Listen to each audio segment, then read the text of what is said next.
은혜와 평강이라는 제목으로 같이 말씀을 나누겠습니다. 에베소서는 사도 바울이 로마의 지하 감옥에서 쓴 옥중서신이죠.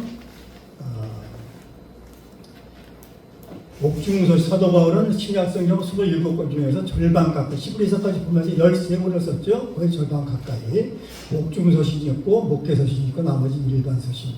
옥중서신은 에빌빌골, 에베소서, 빌립보서, 빌레몬서, 골로새서. 쉽게 열려면 내가 비빌되면 골로 간다. 그래서 이렇게 가르치면 절대 안 잊어버려요. 자기 없어요. 제가 만든 거니까. 이렇게 가르치면 안 잊어버려요. 안 그러면 잊어버리게 돼 있어요. 그럼 목회서신은 뭐냐? 디모데전서, 디모데후서, 디도서.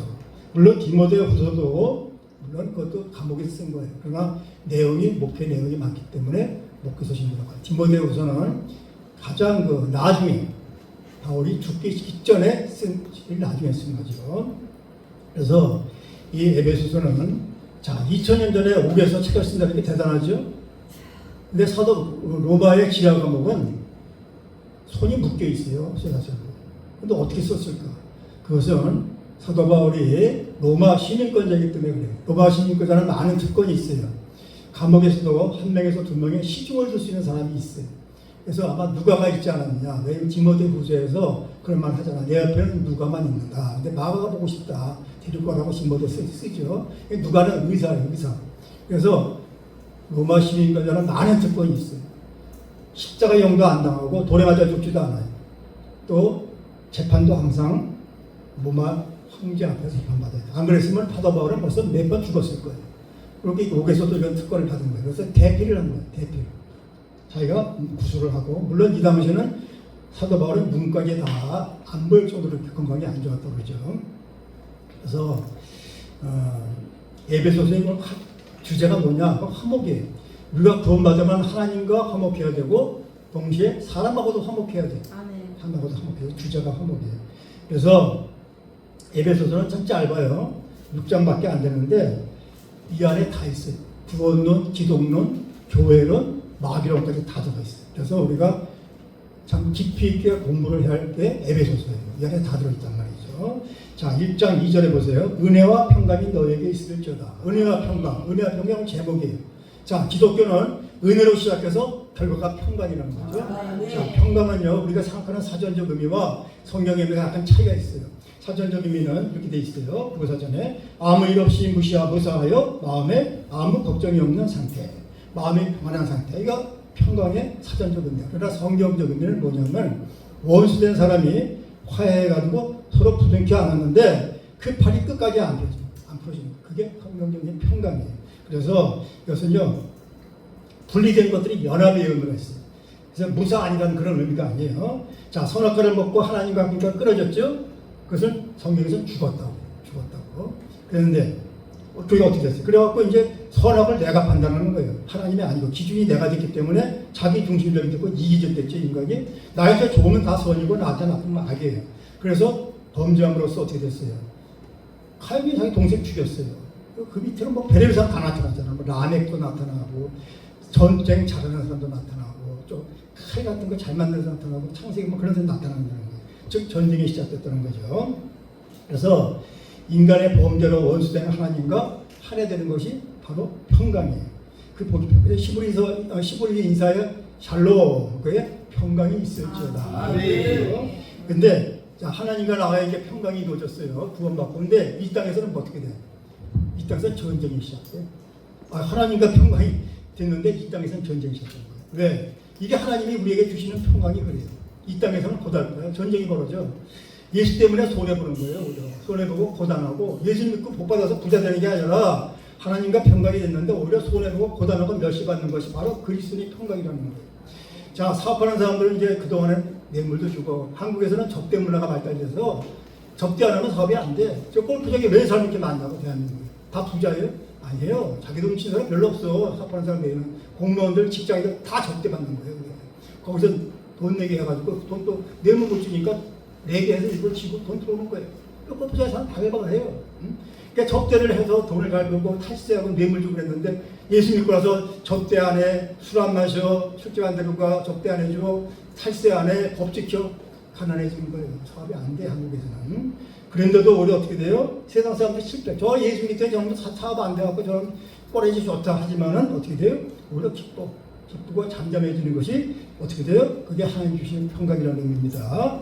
환경은 그대로예요. 그대로. 환경이 하나도 나아지는 게 아니에요. 환경은 그대로인데 하나님 때문에 마음이 평강스럽다. 할렐루야. 평강이에요. 이사야 9장 6절에서 10절에 한 아기가 태어났는데 평강의 왕 예수 그리스도예요. 아멘. 이사야 53장 5절에 그가 찔림은 우리의 허물 때문이요 그가 상함은 우리의 죄악 때문이라 그가 징계를 받음으로 우리가 평화를 누리고 아멘.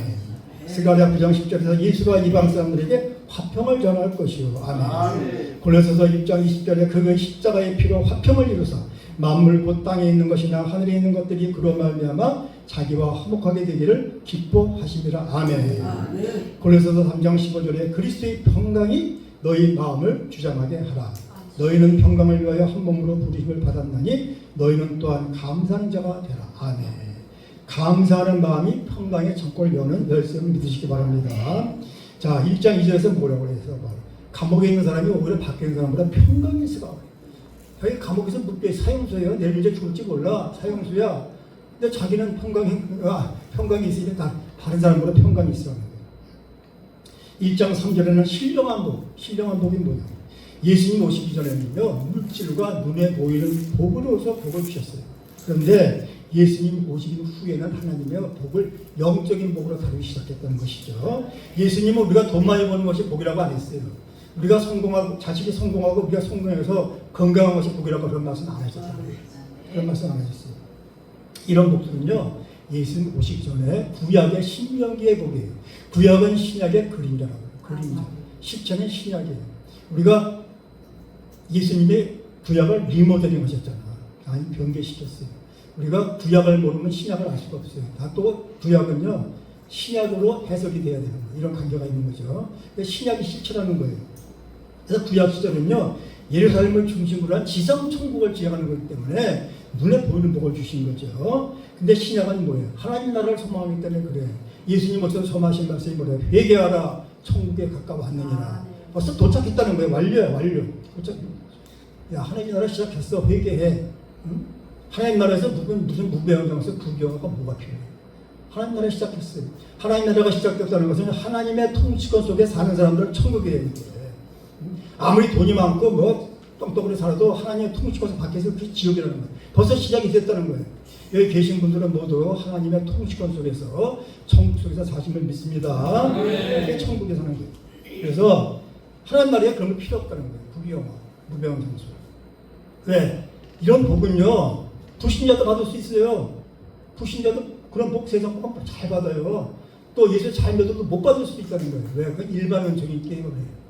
자, 예수님이 하나님이 신자의 노래만 햇빛과 비를 뿌려주는 게 아니잖아요. 그래서 눈에 보이는 복은요 불신자한테도 많이 주시는 복이기 때문에 정말 믿는 자에만 주시는 영적인 복이 더 중요하다는 거예요. 특별한 중요해요. 할렐루야. 그게 중요한 거예요. 세상 복을 원한다면 교회 나올 필요 없어요. 왜 교회 나와 세상 복을 원하면 안 믿어도 복을 주시는데 무당한테 가도 복을 주시고요. 다 빌어주고 저기 불교 가도 다 해줘. 다 해줘. 뭐 TV에 보면 연예인들 봐요. 병 걸려가지고 저기 무당한테 가서 신대리 받고 병 고쳐갖고 귀신이 병 고쳐준다니까 귀신이 부자 만들어줄 수 있어요. 세상이 왜 귀신이에요. 그러니까 그 사람들 봐요. 그럼 나중에 이제 귀신 종되는 거예요. 무당 되는 거예요. 점치고이잖아요. 그래서 기독교가 미신이나 샤머니즘 되면 안 되는 거예요. 예수 안 믿어도 부자 될 수 있어요. 학자도 될 수 있어. 공부 잘할 수 있고요. 연예인도 될 수 있고 운동수도 될 수 있어. 더 많아. 믿는 사람들이 믿는 사람보다. 부자가 무슨 뭐 예수 믿는 사람이 많아요. 안 믿는 사람이 많아요. 훨씬 많단 말이에요. 그래서 영적인 복은요 구원의 복, 성령의 복, 영생 천국의 복입니다. 성령께서 내 안에 계시면서 하늘나라의 복을 우리에게 이렇게 흘려 보내주시는 거예요. 영적인 복은요 환경이나 감정의 지배를 받는 게 아니에요. 영적인 복을 받는 사람은요 무슨 좋을 줄처럼 환경 좋으면 할렐루야 하다가 환경 나쁘면 인상 푹 이게 아니라는 거예요. 환경이 좋거나 나쁘거나 항상 하나님 아까 평강이라고 했잖아요. 하나님 주시는 평강 속에서 그냥 잠잠하고 기쁜 거예요. 항상 환경하고 잠잠하는 게 아니에요. 환경이 잘되면요 환경 좋으면 불교 신자도 여기 와서 할렐루야 그래요. 환경 좋게 해보세요. 불교 신자가 와서 할렐루야 그래. 혼자 기분 좋아가지고 우리 기독교는 그런 게 아니라는 거죠. 그래서 그냥 항상 하나님이 주시는 평안을 누리는 것, 그 평강이 그게 영적인 복이에요. 그래서 성령이 주시는 복은 내 속사람을 채워주시는 복이에요. 내 속사람, 겉사람을 채워주는 게 아니라 속사람을 채워주시는 복이 성령이 주시는 복이에요. 그래서 성령이 주시는 복은 일시적인 복이 아니라는 거예요. 일시적인 복이에요. 눈에 보이는 3차원의 세계가 있고 눈에 보이지 않는 4차원의 영적인 세계가 있어요. 그런데 눈에 보이지 않는 그 우리 육적인 영혼의 육적인 세계와 눈에 보이지 않는 영혼의 세계가 관련성이 있다는 거예요. 영광이. 자, 나무의 뿌리가 안 보이지만 그 밑에서 물과 영양을 빨아들여서 그 나무가 열매를 맺고 이파리 맺는 것처럼 영양이 있다는 거예요. 그래서 그게 기도라는 거예요. 기도. 그래서 초대교회 때 가장 큰 이단이 뭐예요? 영지주의잖아. 영지주의. 서도바리에서 영지주의 때문에 얼마나 갈라디아서나 마리아서 얼마나 경고를 했냐면 이 영지주의는 뭐냐면 관련이 없다는 거예요. 육체는 무조건 나쁘고 더럽고 영은 좋다는 거예요. 딱 이분시킨 거예요. 이게 중세까지 내려갔어요. 그래가지고 이게 그냥 육체는 더러우니까 양극단을 나가는 거예요. 육체는 더러운 거니까 야 어차피 죽으면 다 썩어져 육체니까 쾌락을 즐겨. 살아있어 즐겨. 쾌락주의, 에피크로스, 쾌락주의라는 거예요. 또 한편으로는 또 반대로 육체는 더러운 거니까 수행을 해야 돼. 정화시켜야 돼. 그러니까 수동 가서도 하죠. 양극단을 만 거예요. 중세까지 내려갔어요. 그런데 문제는요. 이 영지주의가 완전히 망한 게 아니라 우리나라에도 이 흔적이 남아있다는 거예요. 지금 많이 좋아졌어요. 제가 젊었을 때 교회 가면요. 이 영지주의의 변형이 교회 안에서 이루어지는 건 다 성스럽고 성직자고 하나님의 일이야. 밖에 나가서 뭐 일하는 거는요. 전부 속된 거야. 세속적인 일이야. 이렇게 딱 분리시키더라고. 그러나 잠깐 영지주의의 변형이 내가 밖에 나가서 배추 장사를 하든 구두 닦든 정말 죽기 하듯이 하면서 열심히 일해서 그 돈으로 가족들 부양하고 교회 헌금하고 세금 내고 하면 그게 성스러운 일이고 하나님의 일이에요. 그게 개혁주의고 그게 천주교회니까 미국이 그래서 미국 부강한 나라거든요. 교회가 아무리 크고 목사님이 설교 잘하고 뭐 교회 몇천명 몇만 명 되는데 그 목사님이 여자 문제가 있고 돈 문제가 있다. 그러면요 그거 하나님 일이 아니에요. 성스러운 게 아니라는 거예요. 근데 그걸 무조건 이게 지금은 많이 낮았는데 그 전에서 교회 다닐 때는 그냥 막 교회에서 가운 입고 교회에서 다 성스러워. 밖에서 일하는 건 속된 거예요. 아니에요. 하나님이 이렇게 그렇게 부분지면 안 된다는 거예요. 그래서 1장 4절에 보면은 택하신 복 나오죠. 선택받는 것이 최고의 복임을 믿습니다. 우리가 천국 가보면요 지금 알아요. 지금보다 천국 막상 가면은 아 택함 받는 복이 얼마나 크구나 하는 걸 알 수 있다는 거죠. 자 복은요 헬라어로 마카리오스는요 하나님으로 충만한 상태. 그게 복이에요. 성경은 그래서 복의 책이라고도 하고 여기서 복의 실체는 바로 하나님이신 예수 그리스도를 말하는 거예요. 디모데전서 1장 11절과 6장 15절에서 하나님은 복이시다. 하나님의 복이다 이렇게 말하고 있어요.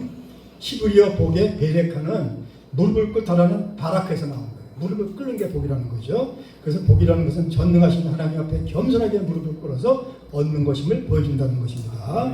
그래서 성경에서 말씀하는 그 복에 대한 정의는 오늘날 하늘에서 갑자기 요행으로 떨어지는 게 아니라 하나님 앞에 무릎을 꿇을 때 얻는 것입니다. 그래서 무릎을 꿇어서 얻는 것이기에 교만한 사람은 복을 받을 수 없다는 것입니다.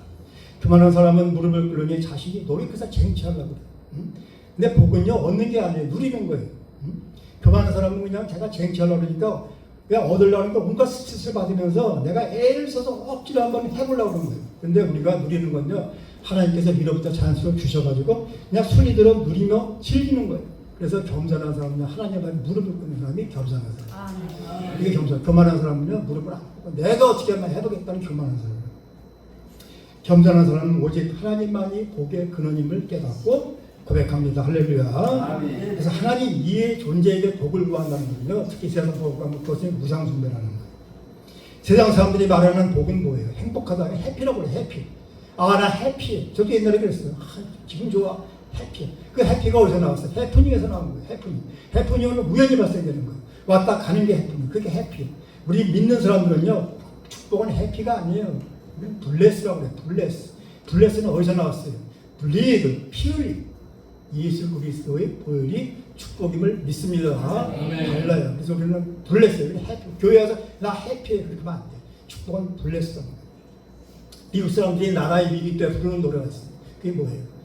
우리나라 대한민국 같은 게 보면은 그게 신은 미국을 축복하신다.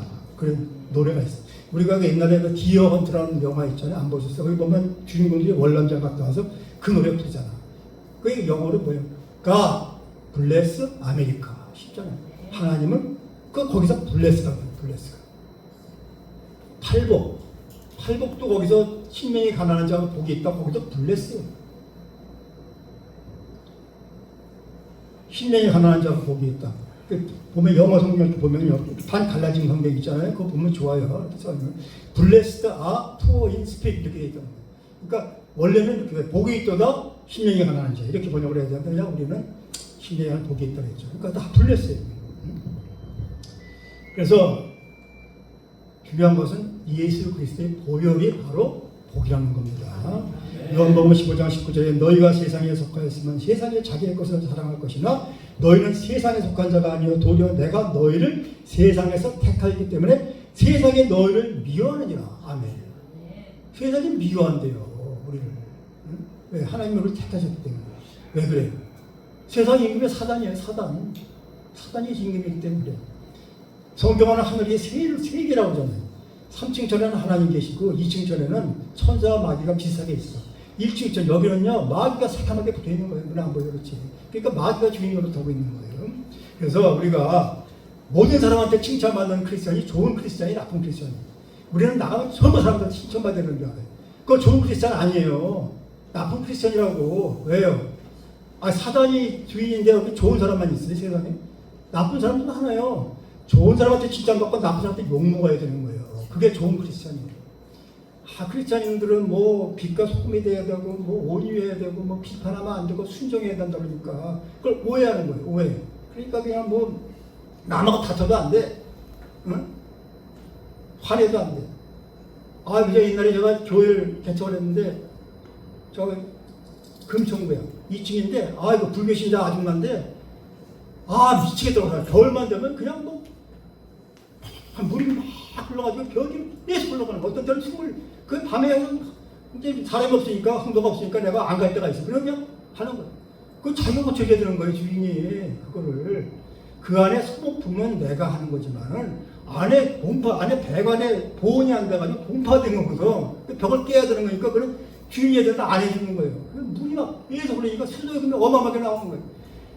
그때 나도 정말 지금 같은 안 했는데 그때 목사니까 싸움을 못하겠더라고 싸움을. 억울하지면 어떻게 해? 고쳐야지. 어떤 때는 전화 오는 거예요. 목사님, 물으세요. 네가 고쳐야지. 속으로는 네가 고쳐. 너 목사님 보온이 안 되면 벽을 깨웠는데 나보라 하는데 막 몰라오는데 화를 못 내겠는 거예요. 근데 안 그래요. 화를 내야 되는 거예요. 싸워야 돼. 근데 나는 그때 개척 초기이기 때문에 그러니까 동네에서 소문나게 나갔고 그리고 매 강아지만 씌워. 뭐 고치려고 와서 말을 목사님 그래. 지문할 때 보면 돈 이렇게. 이게 뭐야 이거 하려다가도 호랑이가 말했죠. 이게 목회가 정말 힘든 거예요. 손에 무지하게 보는 거예요. 그러니까 성질 동네에서 싸웠다가는 대판 싸우면 어떻게 할 거야. 교회가 한두 개야. 그 시흥사거리 거기 막 교회가 막 수십 개야 그냥. 대형 교회도 있고. 그러니까 막 속막 끓이는 거예요. 속막. 그래서 우리는요 남하고 다퉈도 안 되는 거 아니고 화내면 안 되는 거 비판하지 말라고 하니까 무조건 입 다물고 그냥 그러는 거 아니에요. 순종하다 그러니까 그냥 불의에다 맹목적으로 따르는 사람도 있어. 그게 순종 아니에요. 그게 순종을 하나님 말씀한테 순종하라고 할지 누가 무조건 뭐 목사한테 순종하는 것도 아니에요. 사람한테 순종하는 것도 하나님 말씀에 순종하는 뜻이에요. 그래서 불의에도 맹목적으로 따른다? 그거 아니에요. 그래서 뭐라 했어요? 어거스틴. 본질적인 것은 일치해야 되고 비본질적인 것은 자유하고 모든 일에는 사랑을 하라고 했어요. 본질적인 것은요 양보하면 안 돼. 끝까지 싸워야 돼요. 근데 비본질적인 것은 서로 자유하라고 그랬어요. 교회하고 모여서 싸우는 게 본질적인 거하고 싸워요. 비본질적인 거 싸워요. 비본질적인 거 대판 싸운다고. 보세요. 교회하고 모여 가면 비본질적인 자유하라고 그랬는데 왜 이렇게 싸우는지 몰라. 그러니까 싸우는 거예요. 그래서 불의에는 저항해야 돼요. 불의에는 저항해야 되는 거예요. 응? 판단은 하나님이 하시지만요 분별해야지. 분별하고 한국교회 제일 좀 부족한 게 분별. 특히 영분별해야 돼. 영분별. 거짓 선지자가 너무 많단 말이에요. 신천지 말고 신천지 우리가 아니 머저탄 교회에서도요 말씀 변개해가지고 항상 사람이 듣기만 좋아하는 말만 하는 거예요. 그것도 잘못된 거예요. 그것도. 성경을 정확하게 풀어야지. 실말도 할 줄 알아야 돼요. 그래서 우리는 분별할 줄 알아야 돼요. 그래서 지금 필요한 게 한국에서는 분별력이 필요해요. 분별력. 그래서 온유한 것도 순한 게 온유한 게 아니에요. 순한 거는 사전적인 의미로 순한 거, 성경의 온유한은요, 야생마가 명마가 되는 거예요. 야생마는 뭐예요? 주인을 떨어뜨려. 주인을 세우고 막 매멋대로 막 왔다 갔다 하다가 주인 떨어뜨리고 제가 빠뜨리는 게 야생마래요. 우리가 옛날에 그랬잖아. 저도 옛날에 그랬어요. 내가 하고 싶은 대로 하는 거예요. 내가 하고 싶은 대로. 근데 명마는 뭐예요? 주인이 가로 갔다가 서하면 딱 쓰는 게 명마란 거예요. 주인을 보호할 줄 알아요.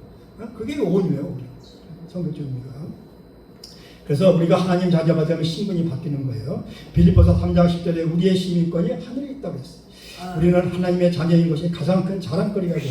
세상 사람들은 이렇게 자랑을 해요. 우리 아들이 의사야, 우리 아들이 판사야, 우리 아들이 검사야, 이렇게 자랑을 해요.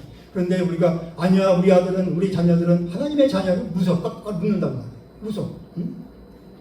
지금 우리 엄마들의 교육을 어떻게 시키고 있어요? 옛날에 텔레비에 보면 스카이 캐슬? 이게 무슨 강남의 상류층들이 자기 아시들을 서울대에 보내고 의사 만들기 위해서 1년에 수천만씩 쓰는 그런 걸 만든 거예요. 그래서 인기를 끌었어요, 이게. 근데 시험 때 중고등부 학생들 교회도 안 보내. 공부하라고. 그래서 뭐라 그래? 성경 말씀이 이렇게 왜곡하는 거예요. 항상 공부하라, 쉬지 말고 공부하라, 범사에 공부하라. 이것이 너희를 향한 이 엄마의 뜻이다. 이거 자식 망치는 거예요. 그렇게 다시 버리는 거예요. 내가 영적으로 잘 돼야 자손한테 축복이 흘러가는 거예요. 내가 영적으로 잘 돼야 자손의 축복이 흘러가요. 믿음 생활을 잘하고 하나님을 경외하면 자손에게 축복이 흘러가는 것입니다. 할렐루야. 우리가 나 하나만 위해서 여기 앉아있는 게 아니잖아요. 자, 열왕기상 11장 10절에 뭐라고 그랬어요? 하나님께서 솔로몬에게 나타나셔서 내 아버지 다윗 때문에 내가 내 때에는 참고 내 아들 때 이 나라를 빼앗겠다고 하셨습니다. 솔로몬이 젊을 때요, 얼마나 지혜가 많고 착했는지 몰라요. 믿음 좋아. 하나님이 일천번째들이 하나님이 나타나셨어요. 솔로몬아, 내가 너한테 무엇을 해줄까? 그러니까 아무것도 얘기하면 내가 백성을 다스려야 되는데 재판을 많이 해야 되니까 듣는 게 지혜를 주시겠습니까? 하나님이 완벽한 거예요. 그래? 대단한 거야. 너 그것도 주고 딴 거 다 준다고 했어요. 몽땅 다 줬어. 20살에 왕이 돼갖고 60년 동안 왕으로 산 거예요. 솔로몬. 세계에서 제일 부경을 누린 사람이에요. 근데 늙어갖고 어떻게 됐어? 늙어갖고 완전히 타락했어. 하나님이 율법을 3가지 주셨잖아요. 왕한테. 부인을 많이 두지 말라. 병만을 많이 두지 말라. 은금을 많이 쌓아놓지 말라. 3개 다 어긴 거예요. 솔로몬. 다 어겼어. 근데 늙어가지고 정략 결혼을 하다 보니까 부인들이 엄청 많은 거예요. 시집 올 때 그냥 오는 게 아니라 손수감에다가 우상들 갖고 오는 우상을. 저 지중해 있는 시돈과 두로 지역은요, 바알신은 남신과 짝이 아스라거든요. 남신 여신 짝이잖아요. 그 대신. 그 아스라 싸서 오지. 저 모아 한문 쪽에서는 뭐 그너스, 밀검 이런 것만 갖고 와서 갖고 온 게 아니라 그거 가지고 산당에 오라 제사 지내는 거예요. 그러니까 솔로몬이 못하게 해야 되는데 솔로몬 그때 나이가 많다고 나와 성경에. 나이가 많은 부인들이 말 들어야 안 들어요. 안 들어. 남자 나이 많은 젊을 때야 뭐 많을지 나이 많아지면요 절대 부인들이 말 안 들어요. 그러니까 나중에 자기가 가서 같이 지내더라고요. 하나님이 엄청나게 화가 났지만 솔로몬은 징계를 안 받았어. 그냥 죽었어요. 편하게. 왜? 네 아버지 다윗 때문에 너한테는 참는다는 거예요. 근데 누가 저랑 맞아? 솔로몬의 아들 르호보암 때. 그러니까 솔로몬은요 아버지 다윗 덕을 봐서 큰 징계 안 당하고 죽었고, 르호보암은 지 아버지가 우상숭배 하는 바람에 나라를 빼앗겼죠. 그러니까 하나님은요 우리가 범죄하면은 축복을 하나님 계획을 바꿔버려요. 축복을 다른 사람한테 줘. 그 미워하는 사람한테. 그게 하나님이 하시는 일이에요. 미워하는 사람한테 준다는 말이죠. 근데 솔로몬이 가만히 보면은 왜 나중에 타락했냐 보니까 솔로몬은요 연단을 안 거쳤어요. 우리의 믿음이 십자가와 물불을 거쳐야, 연단을 거쳐야 그게 진짜 믿음이 되는 거예요. 솔로몬은 그런 과정이 없이 그냥 부귀영만 누리면서 그냥 갔어. 그러니까 믿음이 그렇게 타락한 거예요. 그래서 우리가 고난받고 연단받는 게요 꼭 나쁜 것만 아니라고 해요. 축복을 하는데 쇠가 어떻게 돼? 쇠가 단단해지려면 어떻게 돼야 돼? 불에 넣었다가 그냥 물에 대고 뚜들기 막 이러면 단단해지잖아요. 안 부러지잖아요. 여기 신앙도 똑같다는 거죠. 그래서 이렇게 말씀을 볼 때 우리의 부모의 신앙생활이 자녀에게 영향을 주는 거예요. 공부해라, 공부해라. 그래서 볼 때 간들 그냥 못 써요. 그렇게 가르쳐갖고는 안 되는 거예요. 부모가 신앙생활 잘해야 되는 거예요. 그래서 우리가 하나님의 자녀는 하나님 나라의 후사로서 예수님과 공동 상속자가 되는 거예요. 그래서 예수님과 우리를 함께 묶었어요. 장자는 너도 하나님 것이라고 했어요. 장자는 어떻게 돼요? 하나님의 것을 상속받잖아요. 그래서 우리도 예수님과 함께 다 장자로 삼아주는 거죠. 그래서 11월의 첫째 장자, 첫째는 대표성이 있다는 거죠. 그래서 11조도 마찬가지 11조. 10에 10을 드려야 되는데 다 드리면 내가 굶어 죽으니까 대표를 하나 드린다. 11조. 주일도 마찬가지죠. 주일도 첫 번째 하나는 어떻게 돼요? 대표를 드린다는 거죠. 장자는 다 하는 거예요. 애굽의 장자를 주겠다는 얘기는 다 주겠다는 게 다 몽땅 장자를 주겠다는 거예요. 예수님이 우리를 대표해서 십자가에서 돌아가신 거죠. 대표해서. 그래서 우리는 하늘나라의 모든 보좌의 권세의 모든 것들을 우리가 받았어요. 그래서 내가 너희 안에 거하고 너희가 내 안에 거하면 너희가 무엇이든지 구하라. 그리하면 줄 것이다. 아멘. 자, 그렇게 되면요 우리가 세상의 유혹으로부터 자유하게 돼. 내가 주인이기 때문에 또 염려할 것도 없어요. 내게 아닌데 뭘 염려하냐. 그러므로 구원받은 증거는 뭐예요? 구원받은 가장 강력한 증거는 세상 것을 부러워하지 않는 거예요. 세상 때 부러우면요 그럼 구원받은 의심이에요. 우리가 재림신앙과 종말신앙을 갖고 있으면요 시기질투도 필요 없어요. 저 사람은 저렇게 왜 믿지도 않고 저렇게 나쁜 일만 하는데 저렇게 잘 사나. 그럼 신경 쓸 필요가 없다는 거예요. 그래서 우리는요 하늘나라에 내가 상속인이라는 것을 깨달으면요 돈이나 권력이나 어떤 핍박으로부터 우리는 자유합니다. 그래서 우리 신앙의 목표는 자유함이에요. 우리가 자유함이 있어야 돼요. 예수님이 뭐라고 그랬어요? 진리가 너희를 자유롭게 한다고 했죠. 진리는 예수님도 되고 말씀도 되는 거죠. 11에서 11장에 그래서 어떻게 돼? 이런 사람들은 세상이 감당하지 못한다고 그랬어요. 자, 나나 구원하기 위해 저도 똑같아. 다 하나님이 얼마나 놀라운 일을 하셨나 보라고요. 내가 태어나서 구원받으는 건 어떻게 돼요? 우리 엄마 아버지가 만나야 돼요. 만나야 내가 태어날 거 아니에요. 또 우리 엄마 아버지가 만나가지고 내가 6.25 전쟁 끝나고 태어났거든. 6.25 때 돌아가시면 안 돼. 하나님이 6.25 때 살려셔야 돼요. 우리 부모님을. 응? 그래야 내가 태어나. 6.25 전쟁 때 살아남아야 돼. 또 엄마 아버지가 태어나려면 어떻게 돼요? 할머니 할아버지 만나게 해야 돼요. 쭉쭉 올라가 보세요. 구한말 때 경신 대기근 때 100만 명 굶어 죽었어. 그때 굶어 죽으면 안 돼. 우리 할아버지가. 그러면 그 증조 할아버지가 굶어 죽었으면 그 할아버지가 안 태어났고 내가 안 태어나는 거예요. 내가 굶어 죽었다. 그 쭉쭉 올라가다 보면은 병자호란 때 우리 선조가 죽으면 안 돼. 그때 끌려가도 안 돼. 또 임진왜란 때 죽으면 안 돼. 살리셨어 하나님이. 나도 나 하나 구원하기 위해서. 쭉 올라가. 막 몽고적 때도 죽으면 안 돼. 그냥 쫙 올라가. 창세전까지 가는 거예요. 놀라운 거예요. 놀라운 거. 할렐루야. 아멘. 이렇게 가정에서 내가 태어나고 내가 구원받는 거예요. 자, 이것만도 참 대단한데 놀랄 이유가 있는 스바냐 3장 17절 이 죄인을 구원해 준 것만도 참 감사한데 뭐라 그래요? 스바냐 3장 17절 노래도 있잖아. 너희 하나님 여호와가 너희 가운데 계시니 구원을 베푸실 전능자이시라. 그가 너로 말미암아 기쁨을 이기지 못하시며 너를 잠잠히 사랑하시며 너로 말미암아 즐거이 부리며 기뻐하시리라. 아멘. 아멘. 이 마지막 절은요 11절 보면 기뻐하시며 노래 부르고 춤춘다고 되어 있어요. 생각해보세요. 나 같은 죄인을 구원해 주시고 이렇게 창세전까지 그런 과정을 거쳐가지고 이게 확률 따지고 수학자는 사람하고 그 확률 계산해요. 할아버지 가지고 안 죽고 계속 가서 나왔고 나한테까지 온다는 거. 다 똑같아. 근데 내가 천국에 들어간다고 하나님께서 기뻐하시면서 노래하고 춤춘다는 거예요. 할렐루야. 이건 할렐루야다 놀렐루야까지 해. 야, 저는 이거 참 좋아해. 그래서 이 노래도 좋아해. 스바냐 3장 10절. 야, 참 우리가 구원받은 게 하나의 사건이 아니라 하나님께서 내가 천국을 때 기다리시는 거예요. 우리 죽음을 그러니까 두려울 필요도 없다는 거예요. 내가 죽으면 나 하나 기다리는 하나님이 기뻐하면서 노래하며 춤춘다. 야, 참. 그래서 이런 우리가 가끔씩 몸이 아프고 살기가 힘들고 그래도 낙심할 필요가 있어요, 없어요? 낙심할 필요가 없지.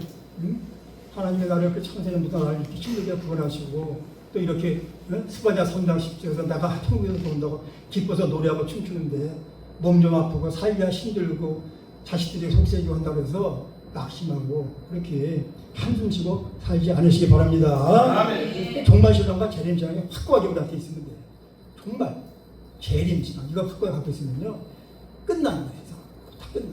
그냥 마음의 평강이 계속 유지되는 거죠. 시편 22편 3절에 이스라엘의 찬송 중에 거하시는 주여. 아멘. 이사야 43장 27절에 이 백성은 나를 위하여 지었나니 나를 찬송하게 하려 합니다. 아멘. 우리는 찬송 중에 예배 중에 하나님이 임재하시를 기도해야 돼요. 임재라는 것은 뭐예요? 임재는 특정한 시간에 특정한 장소에서 특정한 사람한테 하나님이 임하시는 게 임재예요. 편재는 뭐예요? 편재는 무소부재 다 있다는 거, 오늘 하나님 다 있다는 것이죠. 그래서 찬양이라는 건요, 참 이게 은혜에 대한 응답이 찬양이에요. 은혜가 내 안에 밀려 들어오면요, 은혜 받은 만큼 찬양이 나온다는 거예요. 그래서 찬양은요, 이 목으로 하는 게 아니에요. 온몸으로 하는 게 찬양이에요. 온몸으로. 찬양은 하나님이 어떤 분인지 알고 너무 감격스러워서요, 그냥 입 밖으로 터져 나오는 게 찬양이에요. 세상 노래 부르는 가수들은요, 목소리로 하는 거지만 우리 찬양은요, 그 은혜가 나오는 만큼 찬양이 터지는 거예요. 그래서 온몸으로 하는 거예요. 찬양은 하나님이 어떤 분인지 알고 너무 감격스러워서 입 밖으로 막 터져나오는 거예요. 그러니까 자기 인생 고백이에요, 찬양. 그래서 찬양은요, 영으로 하는 거예요, 영으로. 영으로 하는 것이기 때문에 감사와 눈물이 없이는요, 진정한 찬양을 할 수가 없어요. 그 찬양에 감사와 눈물이 있어요. 그러니까 찬양을 할 때 하나님의 기운이 내 안에 퍼져. 하나님과 같이 공명하기 때문에 건강이 좋아. 찬양을 많이 하면요, 건강이 좋다는 거예요. 왜 하나님이 영으로 하는 거예요, 영으로. 목소리로 하는 게 아니라 영으로 하기 때문에 하나님의 공명이 나한테 퍼지기 때문에 내 몸에 좋다는 거예요. 그래서 몸 아픈 사람들은 찬양을 많이 해야 돼요. 찬양 많이 하는 게 좋아요. 찬양 인도도 하고 특송도 많이 하고 찬양 많이 하면 몸에 좋아. 성가대를 많이 하는 거예요. 근데 가슴에 내가 분노가 있어. 말씀이 없어, 내 안에. 마음이 메말라. 찬양 안 터져요. 하나님 있어 보세요. 찬양 터지나? 안 터져. 찬양이 안 터져요. 말씀이 없으면 안 돼. 말씀이 없으면 기도도 안 나오는 거고 찬양도 안 되는 거예요. 말씀이 중요해요. 근데 말씀과 기도가 다 중요하다는 거예요. 한쪽에 치우치면 딱 새가 양나기로 가듯이 말씀과 기도가 같이 나가야 되는 거예요. 찬양은요, 이게 정말 내가 이제 기도가 회복됐어. 또 말씀의 회복되고 분노가 사라졌어. 그리고 예수의 보혈과 은혜가 나한테 밀려오면요, 찬양이 막 살아나는 거예요. 찬양이 막 살아나. 찬양이 막 살아나. 하나님의 창세전에 우리를 택하시고 부르셨습니다. 아까 제가 말씀드렸죠. 할아버지 전쟁 때 병자호란, 임진왜란, 몽고 전쟁 다 그냥 다 살아나게 하신 거예요. 6.25 때 우리 아버지 돌아가실 뻔했어. 나 안 나올 뻔했어. 김일성이 쳐들어와서 서울서 피난도 못 갔어요. 잡혀갔어. 의용군으로 총 갖다 대고. 인민군도 나가서 인민군 끌려갔다 산에서 탈출해가지고 산에서 며칠째 숨어 있는 거예요. 또 국군한테 잡혀서 총살 당해 죽을 뻔했는데 다행히 장교가 살려줘서 살아났어요. 다시 목숨 건져 나왔는데 전쟁 끝나니까 종로경찰서에 나와가지고 부역자로 잡아갔어. 죽을 뻔해서 맞아갖고 다행히 친구분이 형사가 한 명 있어갖고 종로경찰서 살아나왔어. 그때 돌아가셨으면 내가 안 태어났다는 거예요. 근데 하나님이요, 그런 과정을 겪어가지고 우리 아버지를 살리셨고 내가 태어나고 내가 구원받은 거예요. 할렐루야. 참, 알고 보니까 정말 은혜가 되는 거예요. 야, 내가 하나 태어나려고 하나님이 소재들 그냥 위까지 내가 우리 아버지 돌아가시고 몇 번 돌아가시고 6.25 때 할 걸 살리셨고 내가 태어나고 그 위에서 우리나라가 좀 또 매적게 많이 쳐들어왔단 말이에요. 병자와 임진왜란 뭐, 그 안에 또 거란족도 있어. 또 굶어 죽고 뭐 전염병도 다 살아난 거예요. 전염이. 그래서 내가 태어난 거예요. 그래서 하나님의 창세전에 우리를 택하시고 부르셨습니다. 하늘에 신령한 복을 주시고 하나님의 후사로 섬겼어요. 그래서 우리가 예수님과 아까 말했어요. 공동 상속자이기 때문에 예수님의 고난에 동참하면 우리 고난에 예수님이 동참하시는 거예요. 그래서 바울은 골로새서 1장 24절에 예수 그리스도의 남은 고난을 그의 몸된 교회를 위해 내 육체에 채운다 그랬죠. 그래, 그리스도의 고난 남은 고난을 내 육체에 채운다는 게 무슨 뜻이에요? 교회를 위해서, 그리스도의 교회, 몸된 교회를 위해서 물질로, 전도로, 봉사로, 또 어떤 분은 새벽기도의 찬양 은혜로, 그렇게 자기 육체 채우는 모든 우리 한국교회 성도님들을 주님으로 축복합니다. 아멘. 그게 바로 그리스도의 남은 고난을 내 육체에 채우는 거예요. 교회가 머리가 예수님이기 때문에 그 남은 고난을 우리가 교회를 위해서 힘들더라도 물질로, 최다, 봉사로, 전도. 그거 안 하면 또 죄예요. 그게 죄라는 것은 꼭 무슨 쉽게만 죄가 아니라 해야 되는 걸 안 하는 게 죄예요. 기도하시는 것도 죄고, 전도하시는데 전도 안 하는 것도 죄예요. 봉사하시는데 봉사 안 하는 것도 죄예요. 그래서 그걸 가르쳐야 돼요. 그래서 사람들은 그게 죄인지 모르니까 자기 죄진 거 없다는 거예요. 모르고 짓는 죄가 부자의 죄라고 해요. 부자의 죄. 그것도 죄란 말이에요.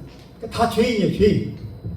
그래서 1장 6절이 뭐예요? 1장 6절이 우리를 구원하신 하나님의 목적이에요. 한번 읽어보겠습니다. 하나님의 은혜의 영광을 찬송하게 하는 것이 구원의 목적. 자, 우리를 구원하는 목적이 뭐예요? 하나님의 은혜의 영광을 찬송한다는 거예요. 그래서 웨스트민스터 신앙고백 소리진 무담 1조에 사람의 제일 전한 목적을 하나님을 평화롭게 하나님의 영광을 돌리며 영원토록 그를 즐거워하고 그를 기뻐하는 것이다. 아멘. 우리가 지금 하나님을 즐거워하는 거예요. 아멘. 하나님 안 즐거워하면 뭐라고 앉아있어. 이번 주에 태풍 왔으면 힘들었지. 하나님 우리가 즐거워하고 즐기시기 바랍니다. 아멘. 아멘. 그래서 구원은요 하나님의 영광을 만드는 거예요. 복음은 그 하나님의 영광을 아는 지식이 우리한테 뜯고 들어간 거예요. 복음을 듣고. 우리는 새 언약의 백성들이에요. 마음의 돌비에 심는 그 율법을요 하나님의 신비, 마음의 신도, 그게 성령님이. 우리는 성령이 안에 들어오셨기 때문에 우리는요 걸어다니는 하나님의 광고판이에요. 광고판. 내가 잘못하면요 하나님 망신시키라고. 광고판이기 때문에. 저거 교회 다닌다고 하는데 하나님 짓거리 봐라. 하나님 망신시키고. 신비담. 이제 우리는 꼼짝 못해. 옛날에는 하나님 뭐 사람이 그냥 안 보면 죄를 지도 모르는데 이제는 뭐 꼼짝 못하는 거예요. 죄 짓고 뭐 모르는 하나님 안에 계신 거예요. 지금 죄를 못 짓는 거죠. 죄를 싫어하게 된다는 거죠. 그래서 우리 역사를 보면요 하나님이 개입하신 순간이 있어요. 인간의 역사는요 불신자들은 하나님의 일반 은총 하에서 세속사에 참여하는 거예요. 우리는 뭐예요? 우리는 하나님의 특별 은총 하에서 구속사에 참여하는 거예요. 이게 차이가 있어요. 믿음의 유가 이런 게 있어요. 이게 합쳐진 게 구속사와 세속사 합쳐진 게 세계 역사예요. 그 세계 역사 속에서 하나님이 개입한 순간이 있어요. 영화 덩케르트 보셨잖아요. 덩케르트 보면은 이스라엘 때 독일군이 그냥 정말로 쳐들어가서 그 영벌 덩케르트 안에 30만 명의 영국군과 프랑스군이 거기 물린 거예요. 그때 노멜 장군이 히틀러한테 그냥 탱크로 밀어붙이라고 했어요. 그럼 거기 다 죽도 이제 항복해야 돼. 근데 히틀러가 무슨 일인지 거기서 3일 동안 멈춰요. 그래서 영화에 보면은 그 배들이 막 영국에서 누군 약식배 요트가 다 오잖아. 와갖고 다 싣고 가잖아. 싣고 가서 그 사람들 어떻게 4년 후에 30점 노르망 상대 들어오는 거예요. 히틀러가 많이 했어. 근데 히틀러가 그때 왜 3일 동안 멈춰서는지 몰라. 근데 똑같은 일이 우리나라에 있었어. 6.25 때 김일성이가 수시간 쳐들어왔어요. 그래서 미국에서 유엔에서 안전보장 이사회가 열리는데 소련 대표가 참여를 했으면 거부권 행사가 끝날 못 와. 유엔군이. 근데 그때 소련군 그 대표가 참여를 못했어. 그게 미스테리예요. 서로 여러 가지가 있는데 하여튼 참여를 안 했어. 거부권 행사 안 하는 바람에 유엔군이 우리나라에 도와줄 수가 있었던 거예요. 근데 또 거기에 맞춰서 김일성이가 서울을 점령하고 3일 동안 안 와. 3일 동안 벌써 빨리 내려가서 부산을 점령했으면 유엔군이 와도 상륙을 못해요. 근데 참 하나님이 도와서 김일성. 그러니까 김일성 말은 박근혜 이놈을 죽이다 아주 숙청했어. 네가 막 전쟁만 일으키면 남도당에서 빨리 사람들이 다 대비를 한다고 그랬잖아. 개미새끼 하나 안 나타나네. 왜? 다 토벌해버렸는데 뭐가 있어. 다 20만 명 다 토벌해버렸는데. 그래갖고 박근혜이 총살하는 거예요. 그때 3일 동안을 김일성이가 못 내려온 거예요. 그러니까 나중에 내가 오니까 그때 유행이 다 들어왔잖아. 낙동강에서 막 참 놀라운 거예요. 이게 하나님의 참 계획이에요. 네. 그래서 정말 우리는 하나님 모아서 대한민국 정말 김일성이가 넘어갈 건데 소련 대표단이 그거 참석 안 한 게 참석해서 벽권 하면 유행이 못 와요. 그럼 끝난 거예요. 그냥 우리 지금까지 김정일 밑에 있는 거야. 그러더라고요. 근데 왜 그렇게 안 하는지 몰라. 그건 참 몰라. 몽고족도 마찬가지, 역사부에 몽고족도 마찬가지야. 몽고족이 저 중앙아시아 다 점령하고요. 저기 가서 러시아 240년 동안 점령했어요. 러시아를. 그리고요, 헝가리, 폴란드 거쳐갖고 다 점령하고 오스트리아까지 가려고 해서 기독교 문명이 망할 뻔했어요. 오스트리아 뚫리면 어떻게 돼요? 바로 프랑스, 독일이에요. 거기까지 몽골까지 갔는데 어느 날 갑자기 몽골이 회군한 거예요. 왜? 대학한이 죽어버렸어. 그래서 기독교민이 살아가는 거예요. 하나님 성경에도 그런 게 있잖아요. 아이도벨과 코색 이야기. 압살롬이 반란 일으켜가지고, 응? 반란 일으켰잖아. 그래갖고 그 아이도벨은 바세바 할아버지잖아. 반감을 갖고 있다가 재빨리 아들 압살롬한테 붙은 거예요. 그러니까 최고 전략가 있으니까. 응? 다 점령했어. 예루살렘하고 망군. 다 도망가는 거예요. 그때 아이도벨이 뭐라고 그래요? 나한테 12,000만 주시면 내가 쫓아가서 다윗 한 사람만 죽이고 백성은 데려오겠습니다. 그래. 그때 그 압살롬이 그 말만 들었으면요. 다윗은 끝나는 거예요. 근데 후세라는 사람이 나타나요. 후세는 다윗의 친구고 위장 귀수라는 거예요. 위장 귀수. 후세가 나타나서 그랬단 말로 미혹하잖아요. 지금 갈 필요 없습니다. 지금 가면 매복에 걸리니까 천천히 왕께서 천천히 가십시오. 그리고 도망갈 시간을 주는 거예요. 다윗이 도망가면서 기도했잖아요. 아이도벨은 무소해서 아이도벨의 모략이 성공하지 못해 기도했는데 그 기도를 들어주신 거예요. 그래서 아이도벨은 자살하죠. 이게 다 뭐라고 하냐면요, 하나님의 열심이라고. 하나님의 열심이라고. 인간의 열심과 하나님의 열심이 있어요. 하나님이 이렇게 역사에 개입하신다는 거예요. 그래서 우리는요, 정말 불신자하고 달라요. 불신자들은 그냥 일반 은총에서 세속사에 참여하자. 우리는 어떻게 돼? 우리는요, 구속사에 참여해요. 구속사에. 영광스러운 존재는 말이에요. 하나님 특별한 은총이 있어요. 구속사에 참여한다고. 정말 우리 영광스러워. 그래서 예수님 재림하실 때 우리는요, 그냥 구원받는 게 아니라 우리는 이쪽 예수님 편에서 심판자의 수에 선단 말이에요. 불신자가 이쪽에 있으면 우리는 예수님 편에 서갖고 불신자를 심판하는 위치에 있는 거예요. 할렐루야. 네. 우리가요, 예수님 편에서 심판한다니까, 불신자를. 그래서 사랑하는 우리 모든 성도 여러분, 우리에게 어떤 환경이 닥치더라도 항상 하나님을 의지해서 신령한 복을 사모하는 모든 성도님들 되시기를 주님의 이름으로 축복합니다. 아멘. 우리 찬송가 부르면서